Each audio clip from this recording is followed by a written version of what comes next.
भगवान की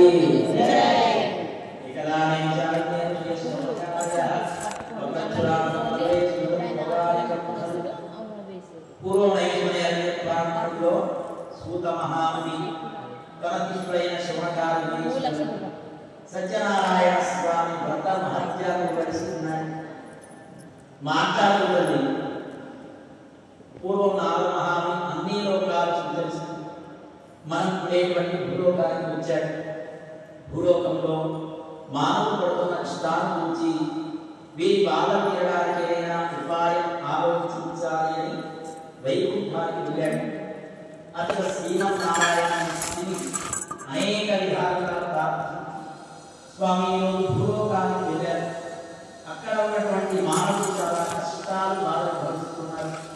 వారి బాధలు తీరడానికి ఏదైనా ఉపాయం చెప్పండి అని అడిగారు. అందుకు శ్రీ మహావిష్ణువు నారద అన్ని వ్రతాల్లో ఉత్తమమైనది, ఎంతో మహిమాన్వితమైనది, అన్ని కోరికలు కష్టాలు తీర్చేది శ్రీ సత్యనారాయణ స్వామి వ్రతం. ఈ సత్యనారాయణ స్వామి వ్రతాన్ని దేవాలయాల్లో కానీ, నదీ తీరంలో ఎందుకు కానీ, పుణ్యక్షేత్రంలో ఎందుకు కానీ, గృహంలో కానీ చేయవచ్చు. మాఘేవాసి కార్తికేయ శ్రావణే కథ. ఇదే సత్యనారాయణ స్వామి వ్రతాన్ని శ్రావణ మాసంలో కానీ, కార్తీక మాసంలో కానీ, మాఘ మాసంలో కానీ, వైశాఖ మాసంలో కానీ చేసుకుంటే ఇంకా విశేషమైన ఫలితం కలుగుతుంది. ఈ వ్రతాన్ని ఉదయంతా ఉపవాసంగా ఉండి రాత్రి ప్రారంభకాలంలో ఇంకా విశేషం. దేవాలయాల్లో సత్యనారాయణ స్వామి వ్రతం చేసుకునేవారు ఉదయమే లేచి తలంటి స్నానం చేసి శుభ్రమైన వస్త్రాలు ధరించి పీట తెప్పించుకొని అలంకరించి పీట పైన తెల్లటి వస్త్రం వేసి దానిపై బియ్యం పోసి కమలపాకు మొక్కలు ఖర్జూర పాలు గణపతి నవగ్రహాలను ఆవాహనం చేసుకుని పూజించాలి. మధ్యలో కలశం పెట్టి కలశం ముందు ఎండు కొబ్బరిలో పసుపుతో గౌరవం తయారు చేసి పెట్టుకోవాలి. శ్రీ సత్యనారాయణ స్వామి వారి ప్రతిమని శుద్ధి చేసుకొని గౌరమ్మ దగ్గర కలశం మధ్యలో ప్రతిష్ఠించుకోవాలి. శ్రీ రమాపతి సత్యనారాయణ స్వామి ఆ విగ్రహమునందు కలశమునందు స్వామి వారి ఫోటోనందు ఆవాహనం చేసుకోవాలి. పాలు, పెరుగు, తేనె, నెయ్యి, శిఖర ఈ 5 వస్తువులు పంచామృతాలు అంటారు. ఈ పంచామృతాలతో శుద్ధ జలంతో స్వామివారికి అభిషేకం చేసుకోవాలి. పసుపు, కుంకుమ, అక్షతలు, ముఖాముఖాలు, సుగంధ ద్రవ్యాలు, స్వాగత పుష్పాలచే స్వామివారికి పూజించాలి. స్వామివారి ఇష్టమైన వస్తువులు గోధుమ రవ్వ, నెయ్యి, శిఖర, అరటిపండు ఇవన్నీ కలిపి స్వామివారికి నివేదన చేయాలి. నెయ్యి దీపాహారం చూపించాలి. బ్రాహ్మణ చేత ఐదుగడలు చెప్పించుకొని శ్రద్ధగా తదయత్ర తీర్థ ప్రసాదం ప్రదక్షిణ నమస్కారం చేసినట్లయితే ఈ సత్యనారాయణ స్వామి వ్రతం పూర్తవుతుంది. ఈ సత్యనారాయణ స్వామి వ్రతానికి శక్తి కన్నా భక్తి ముఖ్యం. పైన చెప్పిన వస్తువుల్లో ఒకటి ఎక్కువైనా ఒకటి తక్కువైనా కూర్చున్న క్షణకాలమైన సత్యదేవుని పాదాలను మనస్సు నుంచి ఏ దంపతులైతే ఈ వ్రతాన్ని ఆచరిస్తారో వారు కోరుకున్న కోరికలు నెరవేరుతాయి. అంత్యకాలంలో మోక్షం కలుగుతుందని మొదటి కథలో శ్రీ మహావిష్ణువు నారద మహాముని తెలియజేశారు. ఇది ప్రథమోధ్యాయ సమాప్తః. శ్రీ సత్యనారాయణ స్వామి భగవానికి రెండు కొబ్బరి ముక్కలు పీఠంలో నైవేద్యం చూపించండి. దైవీపహారం ఇవ్వండి.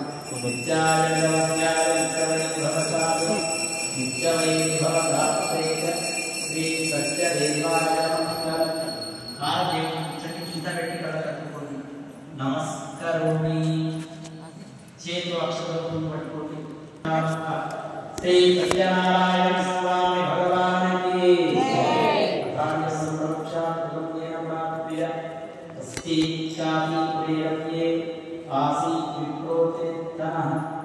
పూర్వము సుందరమైన కాశీ పట్టణంలో శతానందుడు అను పేరు బ్రాహ్మణం ఉన్నాడు. చాలా రుణానికి లేక ప్రతిరోజు భిక్ష ఎత్తుకుంటూ కాలం గడుపుతున్నాడు. ఒకరోజు భిక్షకై బయలుదేరాడు. భిక్ష దొరకలేదు. ఆకలించే బాధపడుతూ ఒక చెట్టు కింద కూర్చొని విచారిస్తున్నాడు. భగవంతుడు సత్యనారాయణ స్వామి ఆ బ్రాహ్మణి యొక్క దుర్బల కష్టాలు చూసి తాను ఒక వృద్ధ బ్రాహ్మణ వేషంలో ఆ బ్రాహ్మణుడుగా వచ్చి, ఓ బ్రాహ్మణోత్తమా, ఎందుకయ్యా విచారిస్తున్నావు? నీ దరిద్రమంతా పోవడానికి సత్యనారాయణ స్వామి వ్రతం చేసుకొని వ్రత విధానం విధానమైనాడు. వెంటనే ఆ బ్రాహ్మణుడు ఉంటున్నాడు, ఆ భగవంతుడు సత్యనారాయణ స్వామియే ఒక బ్రాహ్మణ వేషంలో వచ్చి వ్రతాన్ని చెప్పారు. స్వామివారి నమస్కారం చేసుకుని భిక్షకై బయలుదేరాడు.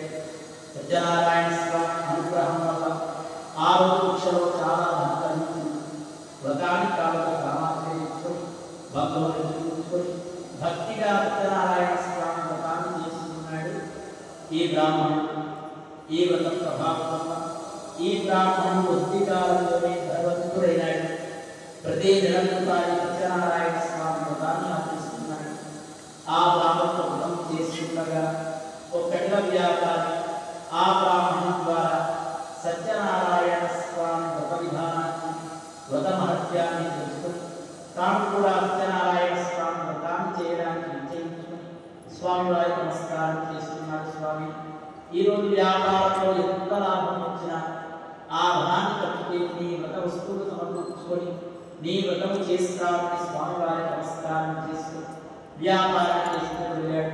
సత్యనారాయణ స్వామి అనుగ్రహం వల్ల తన దగ్గర ఉన్న మామూలు కట్టెలన్నీ సువాసన వల్ల దీపంలో చక్కరుగా మారాయి.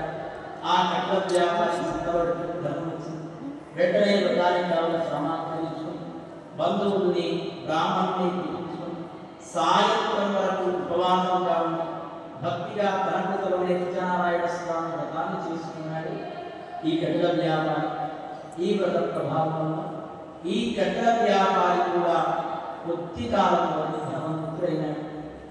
ఆ విధంగా ఆ బ్రాహ్మణుడు ఈ కట్టెల వ్యాపారి ధనవంతులమయ్యాన్ని సత్యనారాయణ స్వామి వ్రతాన్ని నమ్మలేదు. ప్రతి నెలకొకసారి సత్యనారాయణ స్వామి వ్రతాలు ఆచరిస్తారు. భూలోకంలో సకల సౌఖ్యాలను అనుభవించి తరువాతి జన్మలో ఈ బ్రాహ్మణుడు సుధాముడిగా ఈ కట్టెల వ్యాపారి గురువుగా జన్మించి కృష్ణ సాక్షాత్కారం రామ సాక్షాత్కారం చేస్తూ మోక్షాన్ని చేరుకున్నారు. ఇది ద్వితీయోధ్యాయతమాంత శ్రీ సత్యనారాయణ స్వామి భగవానికి అక్షతలు కలశం చేయవేయండి. నీతిపహారం నిత్యాయ భవశాలి నిత్యమై భవదాంతేక శ్రీ సత్యవైభవాయ అది ఇక్కడ ఇది అక్కడ రావాలి. పెద్దది ఇక్కడ చిన్నది అక్కడ. నమస్కారోమి చేతు అక్షతలు పట్టుకొని మూడవ భాగం ద్వితీయోధ్యాయ ప్రారంభ శ్రీ సత్యనారాయణ స్వామి భగవానికి మన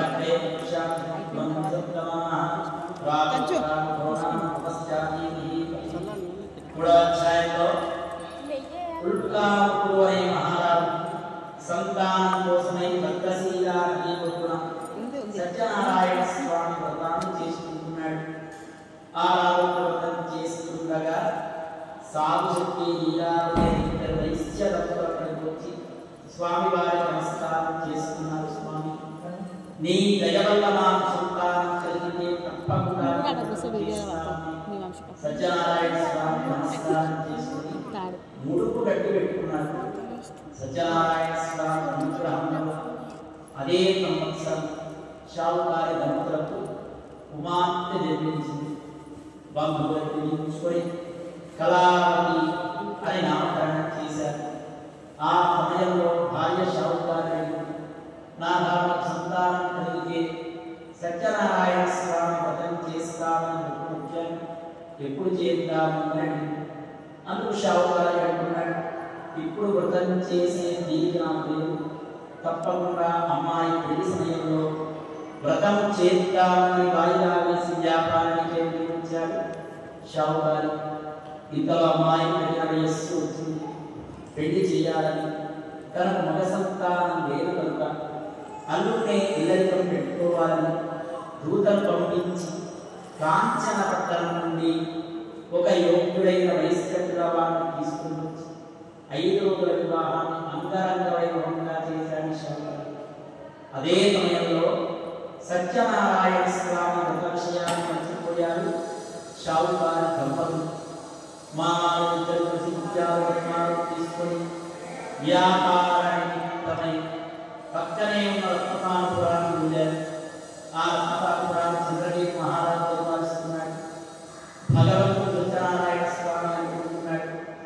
ఈ షావుకారు సంతానం కలిగాడు. సత్యనారాయణ స్వామి వ్రతం చేస్తా ఉన్నాడు, మర్చిపోయాడు. కూతురు పెళ్లి సమయంలో వ్రతం చేస్తా ఉన్నాడు, మర్చిపోయాడు. నన్ను వర్గమే నేను కూడా మరచిపోతున్నాను అన్నాడు.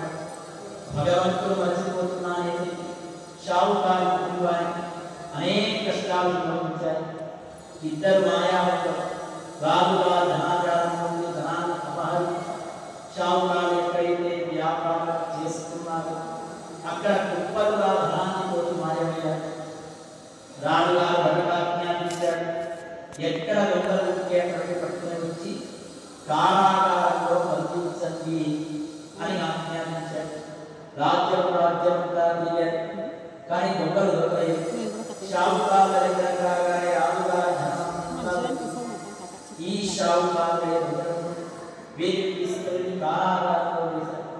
చాలా కష్టాలను భవిస్తున్నారు. మామూలు ఇక్కడ ఇలా ఉంటే అక్కడ కళావతి ఇలావతిలో దొంగలు పడ్డారు. ఉన్నదంతా పొందారు. తల్లి కూతురు ఉండడానికి తిండి లేక ప్రతిరోజు భిక్షమెత్తుకుంటూ కాలు పెడుతున్నారు. కళావతి ఆకలిగా ఉండే బ్రాహ్మణుడికి భిక్ష కోసం జరిగింది. వారి సత్యనారాయణ స్వామి వ్రతం జరుగుతుండగా అక్కడనే తీర్థ ప్రసాదం తీసుకొని ఇంటికి వచ్చేసరికి ఆలస్యమైంది.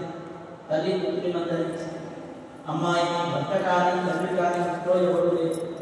ఈ సమయంలో నీవు ఇంతవరకు తిరిగితే నీ గురించి ఏమనుకుంటారు అని మందరించి అప్పుడు కూతురు అంటున్న మాట బ్రాహ్మణుడికి వెళ్ళారు. వారి ఇంట్లో సత్యనారాయణ స్వామి వ్రతం జరిగింది. ఇదిగో తీర్థ ప్రసాదం అని దరిద్రలో పెట్టింది. వెంటనే తల్లికి తన ముక్కు సంగతి జ్ఞాపకం వచ్చింది. అమ్మాయి పుట్ట నుండి వ్రతం చేస్తామని మొక్కులు ఇంతవరకు తీర్చలేదు. అందుకే ఇష్టాలు కలుగుతున్నాయి. ఒక బ్రాహ్మణుడికి వచ్చి వ్రత విధానాన్ని తెలుసుకొని వ్రత సామాన్ని తెచ్చుకొని భక్తులు లేకున్నాం, బంధువులు రాకున్నాం, తల్లి కూతురు ఇద్దరే కూతురు భక్తిగా సత్యనారాయణ స్వామి వ్రతాన్ని చేసుకున్నాను. సత్యనారాయణ స్వామి సంతోషపడ్డాడు. వెంటనే చంద్రగిరి మహారాజు తనలో కనిపించి, ఓ మహారాజా, నీవిద్దరు షావుకారుని దొంగలుగా భావించి కారాగారంలో బంధించారు. వారు దొంగలు కాదు, నా భక్తులు. వారిని వెంటనే విడిచిపెట్టు అని ఆజ్ఞాపించాడు. రాజు వెంటనే లేచి వడను పిలిపించి షావుకారులను పిలిపించి వారి వద్ద తీసుకున్న ధనానికి రెండింతల ధనం సమర్పిస్తున్నాడు చంద్రగిరి మహారాజు. ఇది తృతీయోధ్యాయ సమాప్తం. శ్రీ సత్యనారాయణ స్వామి భగవానికి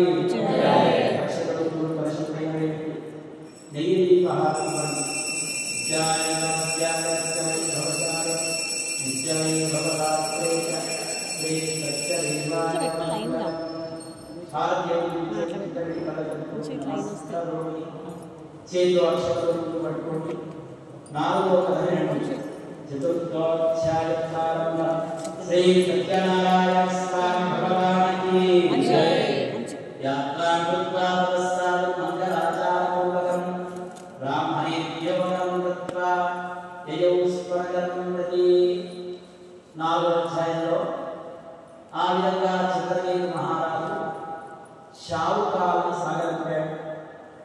మా చాలా సంతోషంగా రాజుగారి ధనమంతా రెండు పడవలుగా నింపుకొని తమ గ్రామానికి ప్రయాణిస్తున్నారు. భగవంతుడు సత్యనారాయణ స్వామి ఈ షావుకారులను ఇంకొకసారి పరీక్షించాలి అని ఒక సన్యాసి వేషం వేసుకొని షావుకారుల ఎదురుగా వచ్చి, ఓ షావుకారులారా, మీ పడవలలో ఏమున్నాయి అని ప్రశ్నించాడు. అది విన్న షావుకారులు ధనం మీద ఉన్న వ్యామోహంతో లోపంతో సత్యనారాయణ స్వామి సన్యాసి వేషంలో కూర్చుని గుర్తించడం ఇతను దొంగ సన్యాసి కావచ్చు, మన దగ్గర ఉన్న ధనాన్ని కాజేయడానికి వచ్చాడు అనుకుని, ఓ సన్యాసి, మా పడవలో ఆకులు తీగలు తప్ప ఏమీ లేవని సత్యనారాయణ స్వామితోనే అసత్యమాడారు. సత్యనారాయణ స్వామి తథాస్తు మీ మాటే నిజమవు కాక అని ఒక వటవృక్షం కింద కూర్చొని ధ్యానం చేసుకుంటున్నాడు. మా 4 ప్రవల